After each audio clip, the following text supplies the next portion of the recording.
चलो बातचीत छोड़ो, अब गर्म पानी पी लिया, अब घुस जाओ। दोस्तों, लड़की जब अपने घर मम्मी पापा के पास रहती है तो रानी बन के रहती है। फिर शादी होने के बाद जब ससुराल जाती है तो लक्ष्मी बनकर जाती है। फिर ससुराल में घर के काम करते करते बाई बन जाती है।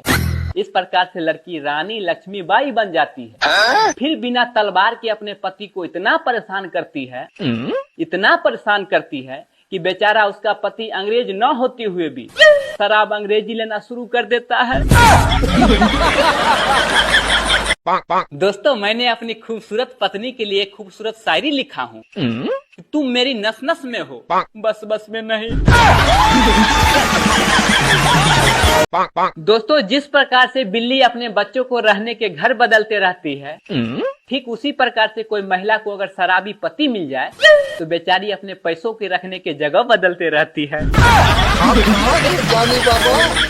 दोस्तों, लोग कहते हैं कि दहेज लेना और देना दोनों पाप है। इस बात को ध्यान रखते हुए लड़का के लिए कोई लड़की वाले के यहाँ रिश्ता लेके जाइएगा और दहेज नहीं लीजिएगा तो लड़की वाले ये सोचते हैं कि अगर दहेज नहीं ले रहा है इसका मतलब ये है कि लड़का में कोई कमी होगा या कोई दोष होगा। एक गरीब आदमी बोला कि ऐसी जिंदगी से तो मौत बेहतर है। अचानक यमराज प्रकट हुए और बोले, मैं तुम्हारा जान लेने के लिए आया हूँ। तो गरीब आदमी बोला, लो, अब गरीब आदमी मजाक भी नहीं कर सकता। दोस्तों, शादी करने के लिए जाइए तो लड़की वाले हमेशा एक ही बात बोलते हैं कि हमारी बेटी तो गाय है गाय, लेकिन एक बात कभी नहीं बोलते कि उस गाय के सींग भी है जो हमेशा मारते रहती है। दोस्तों, मंदिर जाने से भगवान नहीं मिलते, संगीत सुनने से ज्ञान नहीं मिलते, पत्थर तो हम लोग इसलिए पूजते हैं क्योंकि विश्वास के लायक कोई इंसान नहीं मिलते। दोस्तों, औरतों के लिए एक हकीकत बात बोलूं, अगर आपके पास काम धंधा नहीं है फिर भी आपको औरत छोड़ देगी। अगर आपके पास काम धंधा है तो उसमें बिजी रहने के कारण भी आपको छोड़ देगी। दोस्तों, 5G के कारण पंछी मर रहा है, लेकिन ये मच्छर कौन सी जी से मरेगा?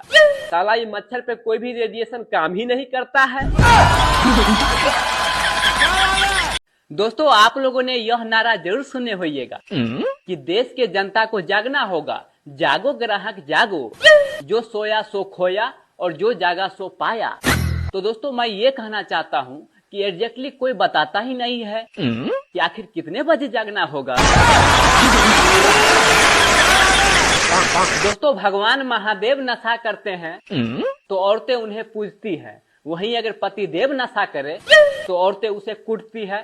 बताइए तो ये कहाँ का न्याय है? दोस्तों, सरकार आपको कितना ख्याल रख रहा है आप जानते हैं? रेल का किराया इसलिए बढ़ाया गया ताकि आप फालतू की यात्रा न करें।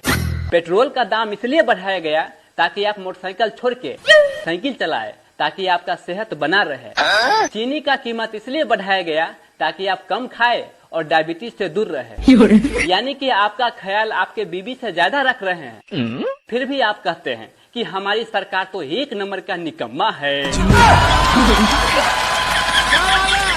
दोस्तों, जीवन इतना आसान नहीं रहा। ज्यादा बात कीजिए तो लोग कहते हैं पागल हो गया, कम बात कीजिए तो लोग कहते हैं घमंडी हो गया, वहीं अगर काम की बात कीजिए तो लोग कहते हैं मतलबी हो गया है।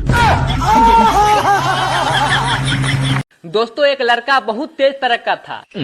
10 रुपए का अगरबत्ती खरीद लिया और 1 रुपए के माचिस, मंदिर चला गया और आरती दिखा करके भगवान से बोला, भगवान जी मुझे 5 करोड़ रुपया दीजिए, ऊपर आके लौटा दूंगा। तो भगवान ऊपर से बोले कि बेटा पैसा तैयार है, आके ले जाओ।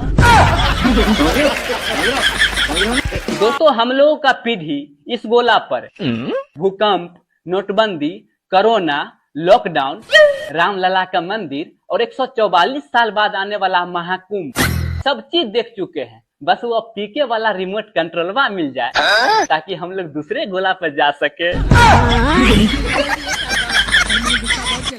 दोस्तों, समय को जो बनाना है वो तो आपको बना के ही छोड़ेगा। जिस राम जी को रात में राज्य मिलने वाला था सुबह उनको वनवास मिल गया। अगर ऐसा नहीं होता तो आज हम राम जी को श्री प्रभु राम नहीं कहते।